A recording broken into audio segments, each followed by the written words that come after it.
noches.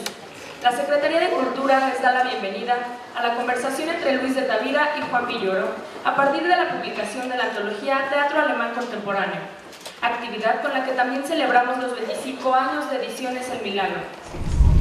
¿Qué tal? Muy buenas tardes, qué gusto estar aquí con todos ustedes y que hayan venido a hablar un poco de teatro alemán en general con el pretexto de la espléndida antología que ha publicado El Milagro, que es un trabajo realmente muy cuidado, hecho por Carola Dürr. Entraremos en algunos de los textos a lo largo de esta plática.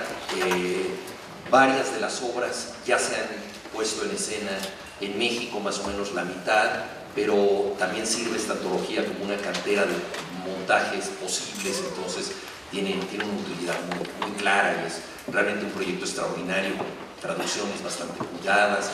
En fin, es espléndido que podamos hablar de teatro y presentar un libro tan completo, tan variado, con tantas aristas de lo que es la dramaturgia alemana contemporánea. Y es un lujo estar con Luis, que conoce también el teatro alemán, que dirigió una de las obras que aquí se antologan, la guía de turistas, y que nos hablará de ella, de su relación con esta pieza, Grande y Pequeño, de Strauss también, de Bodo Strauss, un montaje inolvidable, y hay una obra de Thomas Bernhard, cuyo título se le aplica a Luis de Tavira como a nadie más, que es Der Theatermacher, ¿no? El hacedor de teatro. Para abrir boca, yo diría, Luis, algunas cosas como muy generales de la importancia que tiene el teatro en la cultura alemana en general, es decir, la absoluta centralidad del hecho teatral en la cultura alemana. No se trata de un fenómeno periférico, sino se trata quizá del hecho decisivo que la define. Una cultura que ha centrado su ejecutoria en el hecho teatral, creo que tiene mucho que compartirnos, y de ahí la importancia de tener esta antología, ¿no? Yo abriría así tratando de expresar un poco la centralidad del teatro en alemán. ¿Cómo hacer la versión del teatro alemán al castellano? Esto yo lo he vivido en carne propia, fundamentalmente pues con el autor alemán que yo he frecuentado más, que es Brecht, y que está muy editado, y que hay muchísimas ediciones argentinas, españolas, cubanas, por no decir otras, y que no tienen nada que ver con el texto original de Brecht, y que no son comprensibles. Eso que lee uno no es. Yo, claro, me di cuenta de eso estando en el Berliner. No correspondía lo que yo leía en las traducciones de Alianza Editorial o de Nueva Visión con lo que estaba yo viendo. Es que aquí esto no puede ser. Pero bueno, yo pienso que la edición es enormemente rica y es una muestra enormemente poderosa, no exhaustiva para nada, de la contemporaneidad teatral alemana. Si arrancamos con la primera generación, aquí se incluyen 4 generaciones. La primera generación, la que implica a Tanker Dorst, a Heine Müller, a Bernhard, que son los autores sobrevivientes de la guerra, o que vivieron la guerra. Luego está la de los autores que nacen en la reconstrucción de Alemania. Luego están a los que les toca la caída del muro y la reunificación, y luego los más actuales. Por lo tanto, es un recorrido por 4 generaciones que es sumamente elocuente, y uno puede leer en la antología toda una línea con una congruencia impresionante. No hay vanguardia si no hay tradición. No hay vanguardia si no hay lectura de tradición. Es vuelta a la tradición para impulsar la vanguardia, y cada generación va haciendo de las suyas en la irrupción, en la iniciativa de tomar la estafeta para mostrar lo que quieren mostrar, pero están en la interrupción con lo no tan remoto, lo muy cercano, lo inmediatamente cercano. Es en compañía de Sajonia, Meiningen, donde van a brevar los grandes renovadores del lenguaje actoral. Stanislavski entre ellos, Eleonora Duse, por supuesto.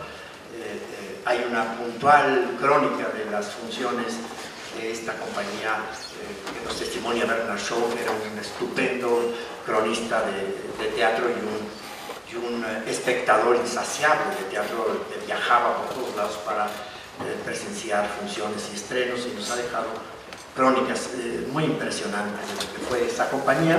Meininger se vuelve ese pequeño ducado en un detonador de vanguardia que sigue la impronta que habían empezado Liszt y Wagner del arte del futuro, ¿no? La cuestión del arte del futuro. Y con el otro antecedente sería el propio Wagner en su asociación con el gran escenógrafo suizo Adolf Appia, que se plantean la utopía del teatro total, es decir, no el teatro como texto, sino el teatro como plenitud de los lenguajes artísticos. Con lo cual estamos a un paso de entrar en la formulación del concepto que se formula en principio en Francia y que conocemos en México con el nombre de puesta en escena. Después de la Ilustración, el teatro se había convertido en un género más de la literatura. Por lo tanto, la figura importante e históricamente historiografiable pues era el texto y el autor del texto. Si tomamos cualquier historia del teatro, no vemos una historia del teatro, vemos una historia de la literatura dramática. Como dirá Nietzsche después, el teatro no tiene historia porque no es historiografiable, el teatro tiene genealogía. El proyecto de modernización del teatro supone alcanzar la soberanía del teatro como arte autónomo, como arte en sí, porque lo fue y fue anterior a la literatura. Primero fue el teatro y después vino lo demás, pero el teatro no es el texto, el teatro es lo que sucede en el escenario y que comienza por rescatar el arte de la actuación, es decir, considerar al intérprete no como un declamador de hermosos textos literarios, sino como un creador. Esto supone toda una renovación que dará lugar en el principio del siglo XX a tres grandes irrupciones que explicarían estas generaciones posteriores. Yo diría, por citar solo tres, Max Reinhardt, Erwin Piscator y Bertolt Brecht. Creo yo que el arribo a algo parecido al concepto de puesta en escena, con la importancia que esto significó para Alemania en el montaje que Max Reinhardt hace en el Deutsches Theater, el estreno histórico de un texto insólito, fundador de la modernidad teatral, que es Woyzeck de Bühner.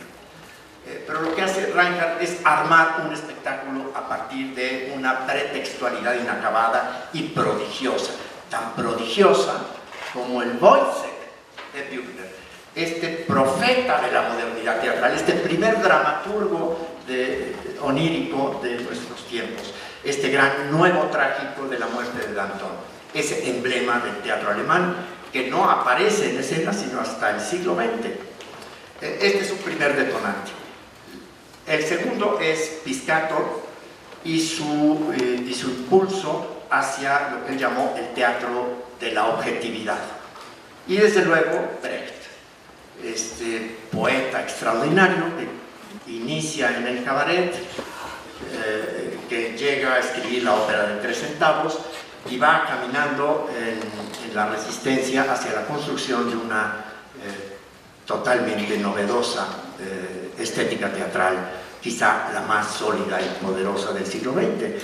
El alemán, como todas las lenguas, tiene distintas capas estilísticas. Quizá en alemán están más marcadas estas capas, es una gramática tan compleja que una de las primeras cosas que uno aprende cuando llega a Alemania es que los alemanes no hablan bien alemán porque no están atentos a todas las muchas reglas que tienen que cumplir, y cuando alguien habla de una manera totalmente correcta, parece que está hablando en el Bundestag, ¿no? en el Congreso alemán, no es un lenguaje de la calle. Entonces digamos, el arco del lenguaje de la calle al alto alemán, al alemán de la metafísica, al alemán de Heidegger y de los filósofos, es enorme, ese arco más grande que en otros lugares. Y en la antología hay varias obras políticas. Está, bueno, la de Thomas Bernhard, que es una obra sobre un presidente que acaba asistiendo a su propio funeral, se ha salvado de un atentado, y entonces es una necrológica del poder, ¿no? Bernhard fue un autor muy contestatario en temas políticos. Una de sus obras, La Plaza de los Héroes, tiene que ver con el nazismo en Austria. Austria aparentemente no cometió los mismos crímenes que Alemania, pero voluntariamente muchísimos austriacos decidieron anexarse a Alemania, con el mérito para todos ellos de que no tenían mala conciencia después de la guerra, porque no se sentían cabalmente responsables, ellos solo se habían anexado, ¿no? Y entonces Thomas Bernhard decidió ser la mala conciencia de los austriacos y escribió estas obras sobre crímenes que ellos habían cometido sin darse cuenta. Tuvo una relación muy tensa con el Burgtheater, que estrenó muchas de sus obras, y como un capricho final decidió que ninguna de sus obras se representara en Austria. O sea, decidió tener un exilio póstumo. Dijo, así como hay gente que se exilia en vida, yo me voy a exiliar en muerte. Entonces ahí hay un gesto político importante, y esta obra que está incluida en la antología, el presidente tiene esa carga política. Hay otra obra que proviene de la RDA que se llama Masa Crítica, que tiene que ver también con la burocracia, la mediatización, todos estos trámites, la gran tramitología de la vida, que trataba de convertir iniciativas de transformación de la realidad en mera burocracia, algo con lo que podemos conectar bastante bien los mexicanos.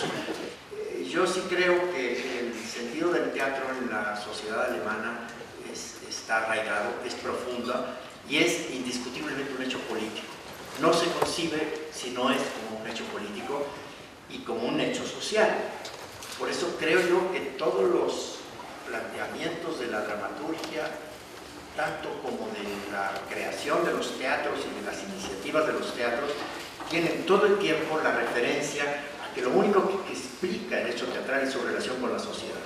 No quisiera dejar de mencionar de esta antología dos obras que tienen que ver con algo que normalmente no se le atribuye mucho a la cultura alemana, Luis, que es el sentido del humor. Yo tuve la suerte de traducir hace algún tiempo los aforismos de Lichtenberg para el Fondo de Cultura, que es un autor lleno de sentido del humor. Y aquí hay al menos dos obras que tienen realmente un sentido extraordinario. Una se llama El Feo, que es la historia de un hombre que está encarnado no necesariamente por un actor feo, es un actor perfectamente normal, pero todos le dicen, uy, qué feo es.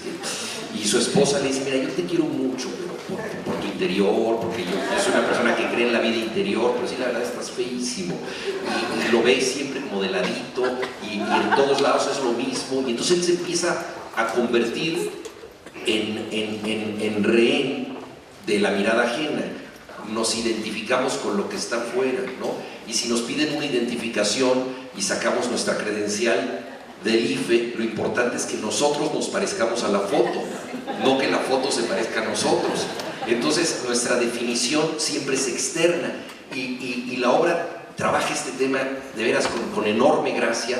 Es una obra extraordinaria, creo que esa no se ha puesto todavía en México. La están ensayando.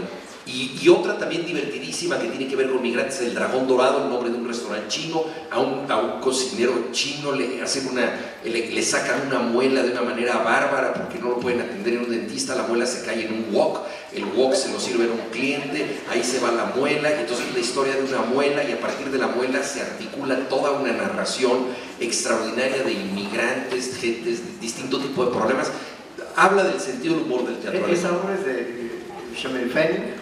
Yo solo diría que a mí mi frase favorita en la lengua alemana es Das kommt mir Spanisch vor, que es una frase que se utiliza cuando no entienden algo. Los alemanes dicen, eso está en español. Creo que hemos tratado de poner de manifiesto la grandeza de la cultura alemana, pero hay algo que a ellos les suena raro, que no conocen, y eso lo escribimos nosotros en español. Gracias por estar.